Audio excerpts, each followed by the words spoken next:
समय तुम्हाला देण्यात येत आहे. तुम्ही तुमचे पेपर सादर करा, तुम्ही तुमचा खुलासा द्या. मग काही तासानंतरही तुम्ही 24 तासही होऊ दिले नाही आणि त्याच्यावर कारवाई केलेली आहे.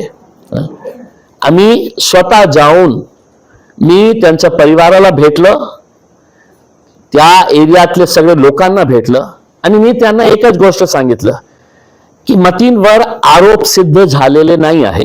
कोण सिद्ध करणार हे काही राजनैतिक पक्षाचे नेते नाही करणार, काही संघटनांचे नेते नाही करणार, मीडिया नाही करणार. दुर्दैवाने हे तिघ मिळून कलेक्टिव्हली एका माणसावर आरोप होतो आणि त्याच्यावर इमिजिएट तुरंत त्याला दोषी ठरवण्याचा जे प्रकार सुरू आहे त्याचा आम्ही निषेध करतो. म्हणून आम्ही त्यांच्या परिवाराला जेव्हा भेटलं तर आम्ही त्यांना एकच गोष्ट सांगितलं की आपको घबराने की जरूरत नहीं है.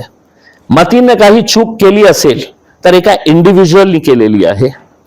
त्या घरामध्ये राहणारा त्याचा वयोवृद्ध आई, त्याचा वयोवृद्ध पिता आजारी आहे, लहान मुलं, त्याची बायको, त्यांचा काय दोष आहे? आणि जेव्हा मी हे बोलतो तर मी एकटं असं बोलतो असं नाही आहे. हे माझ्या हातात जे आहे सुप्रीम कोर्टाचे चीफ जस्टिस RS गवई 2024चा जजमेंट आहे. जेव्हा हायकोर्ट सुप्रीम कोर्टाने उत्तर प्रदेशमध्ये जे कल्चर सुरू होता JCB लावून घरे पाडण्याचा, काही निर्णय येण्याच्या अगोदरच कुणाच्यावर आरोप झाला की JCB घेऊन जायचं आणि त्याचं घर पाडायचं. मग जस्टिस गवाईने आपल्या या जजमेंटमध्ये, हे जजमेंट आहे writ petition criminal number 162 of 2022, writ petition civil number 328 of 2022. त्याचं जजमेंट 2024ला RS गवई चीफ जस्टिस यांनी जेव्हा दिलं तर त्यांनी या जजमेंटची सुरुवात एका कविताच्या ओळीने केली. ते कविता प्रदीप ने लिहिलेली आहे. त्याच्या 4 ओळी मी आपल्याला, त्याच्या जजमेंटची सुरुवात त्यांनी असं केले होते. अपना घर हो, अपना आंगन हो, इस ख्वाब में हर कोई जीता है, इंसान के दिल की ये चाहत है कि एक घर का सपना कभी न छूटे. आणि त्याच्या नंतर त्यांनी जे 2 पॅराग्राफ लिहिलेले आहे ते या देशामध्ये राहणारे ते हायकोर्टाचे जजेसलाही हे मान्य आहे का नाही आहे, लोअर कोर्टच्या जजेसलाही मान्य आहे का नाही आहे, ऍडमिनिस्ट्रेशन आणि पोलिसलाही मान्य आहे का नाही आहे. जेव्हा त्यांनी हे लिहिले, it is a dream of every person, every family to have a shelter above their heads. A house is an embodiment of the collective hopes of a family or individual's stability and security. An important question as to whether the executive should be permitted to take away the shelter of a family or families as a measure for infliction of penalty on a person who is accused in a crime. याचा अर्थ काय आहे की supreme कोर्टाने हे प्रश्न विचारलेला आहे की आपण प्रशासनाला, सरकारला हे अधिकार देऊ शकतो का की एका माणसावर फक्त आरोप झाले आणि त्याच्या पूर्ण फॅमिलीला किंवा फॅमिलीजला त्या घरातून आपण बाहेर काढून त्या घर पाडण्याची परवानगी देऊ शकतो का आपण? हे सुप्रीम कोर्टाचे चीफ जस्टिस RS गवई जेव्हा हे प्रकरण कोर्टामध्ये गेलं होतं तर हायकोर्टाला हे माहित नाही आहे का की सुप्रीम कोर्टाने हे निर्णय दिलेला आहे आणि इतकं क्लिअर ऑब्झर्वेशन्स आहे त्याच्यामध्ये. मग हे या राज्यामध्ये काय गुंडाराज सुरू आहे का? आहे गुंडाराज सुरू. कोणीतरी पालकमंत्री बसतो, कोणीतरी नेता जाऊन मागणी करतो, कोणीतरी हे म्हणतो की आम्ही JCB ला स्वतः घेऊन जाऊन हे पाडू करके. हे गुंडाराज नाही आहे तर काय आहे? तिथे काय विरोध केले नसतं का लोकांनी? मी नाही गेलो असतं रात्री 2 वाजता तर लोक विरोध करणार होते. मी त्यांना एकच गोष्ट सांगितली होती की तुमच्या घर पाडण्यासाठी ते येत आहे, ते घर पुन्हा बांधण्याची जबाबदारी आम्ही घेणार, ते घर आम्ही बांधून देणार. आणि आम्ही म्हणजे या देशामध्ये जे आज ये गुंडा राज पासून जे लोक त्रस्त झालेले आहे, हैराण झालेले आहे, हे सगळ्यांची जबाबदारी आहे. लोकांनी कॉन्ट्रीब्यूट करेल, आम्ही कॉन्ट्रीब्यूट करणार, आम्ही स्वतः कॉन्ट्रीब्यूट करणार आहे. ज्यांच्याकडे 10 रुपये आहे तर 10 रुपये कॉन्ट्रीब्यूट करतील. कारण सरकारला आम्हाला एक मेसेज द्यायचा आहे की तुम्ही या गुंडागर्दी करून एक घर पाडू शकता? घर बांधण्याची ताकद हिंमत आमच्यामध्ये आहे. आणि ज्या माणसाचा तुम्ही घर पाडलेले आहे ते आतापर्यंत त्याला दोषी ठरवण्यात आलेला नाही आहे. दुर्दैवाने कोणी दोषी ठरवलेले आहे आपल्यालाही माहित आहे आणि आपण सुद्धा याच्यामध्ये दोषी आहे. या देशामध्ये जे काही चाललेलं आहे याच्यामध्ये आपलाही सहभाग इतकंच मोठा आहे.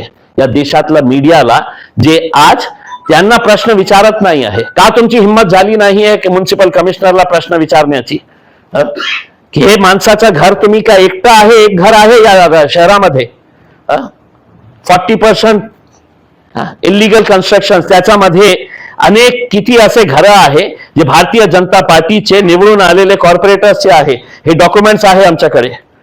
आज जाणार आम्ही महानगरपालिकेच्या आयुक्तांना हे दाखवणार आहे की तुम्ही लिहिलेले आहे या डॉक्युमेंटमध्ये की हे इलिगल कन्स्ट्रक्शन आहे, त्या कॉर्पोरेटरची सदस्यता रद्द करा, हे तुम्ही लिहिलेले आहे. मार्चचा ऑर्डर आहे तुमचा, मग का करण्यात येत नाही याच्यावर कारवाई? की फक्त तुमची सरकार आहे? मग या देशामध्ये या राज्यामध्ये दोन कायदे आहे की इम्तियाज जलीलसाठी वेगळा कायदा आहे आणि ह्या भारतीय जनता पार्टीचे किंवा शिवसेनेचे लोकांसाठी वेगळा कायदा आहे? असं होऊ शकत नाही. पण तुमच्यामध्ये हिंमत नसेल तर आमच्यामध्ये हिंमत आहे, आम्ही जाऊन हे प्रश्न विचारणार आहे. तुम्ही या सगळ्या पाऊल उचलणार आहात का? कारण सातत्यानं तुमच्यावर आणि तुमच्या पक्षावर टीका होताना कोण करतो? संजय शिरसाट कोण आहे ते? कोण आहे ते? पालकमंत्री आहे ना. कशा प्रकारे चोरी केली होती त्यांनी, कशा प्रकारे लुटून खाल्लं होतं, पुराव्यासहित अँटी करप्शनचे डायरेक्टर जनरलला मी भेटलो होतो, पुराव्यासहित. सीबीआयला सगळे पुरावे दिले होते. कसले पुरावे? वेट्स हॉटेलची पैसे कुठून आणले होते, कशा प्रकारचे सगळे नियम धाब्यावर ठेवून आपल्या मुलाच्या नावावर एक हॉटेल तुम्ही कशा प्रकारे बळकावली होती. दलित समाजाचे, आपण दलित समाजाचे आहे, एससी समाजातले आहे, 364 दिन नाही, मी हिंदू आहे, एक दिवसासाठी मी एससी होणार आहे. मग आपल्या समाजातले गोरगरीब लोकांची वर्ग 2 ची जमीन कशा प्रकारे आपल्या मुलाच्या नावावर बळकावून घेतली होती या माणसाने. शेंद्रामध्ये जे रिझर्व्ड MIDCचा प्लॉट होता ट्रक टर्मिनस साठी, सगळे नियम धाब्यावर ठेवून आपल्या पदाचा गैरवापर करून कशा प्रकारे ते रिझर्वेशन काढून ते जमीन पुन्हा आपल्या मुलाच्या नावावर करून घेतली होती.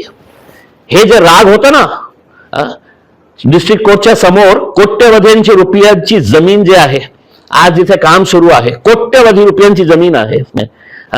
किती पैशामध्ये घेतली बघा. सगळे पुरावे दिले होते. राग होता त्यांचा, राग आहे त्यांचा माझ्यावर की मी तर या शहराचा हिटलर आहे. पोलीस माझ्या समोर उभे राहते हात जोडून, प्रशासन माझ्या समोर उभे राहतं आणि हे इम्तियाज जलील कोण आहे. म्हणून ते राग जे आहे त्यांना असं वाटतं की अब आया हूं पहाड़ के नीचे, अब इसको रगड़ दो करके. शिरसाट साहेब, मी घाबरणारा माणूस नाही आहे, मी लढणारा माणूस आहे. आणि तुमच्यामध्ये जितकी ताकद आहे तुम्ही लावा. मी पोलिसांना, प्रशासनाला, तुम्ही काही कोर्ट नाही आहे, तुम्ही काही पोलीस नाही आहे, मला माहित आहे पोलिसांवर दबाव टाकेल. तुमची सरकार आहे, तुमची हुकूमत आहे, पण मी पोलिसांना सहकार्य करेल.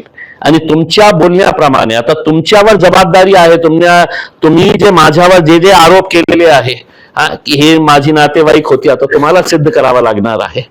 नाही तर कोर्टामध्ये खेचण्याची ताकद मला पण आहे.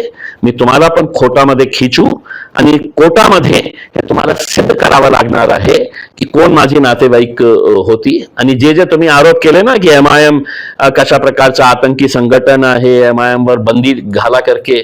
शिरसाट साहेब, तुमचे जे पप्पा दिल्लीमध्ये बसलेले आहे ना, पंतप्रधान नरेंद्र मोदी साहेब, त्यांनी हेच आतंकवादी संघटनांचे जे प्रमुख आहे असदुद्दीन अवैसीला जगभरामध्ये त्यांनी पाठवले होते या देशाचा मुद्दा राखण्यासाठी.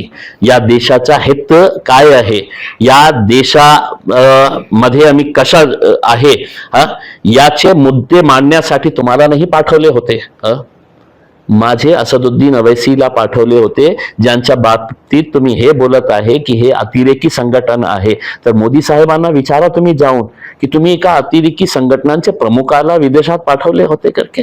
बोलताना थोडासा अकलेचा वापर करा साहेब. मला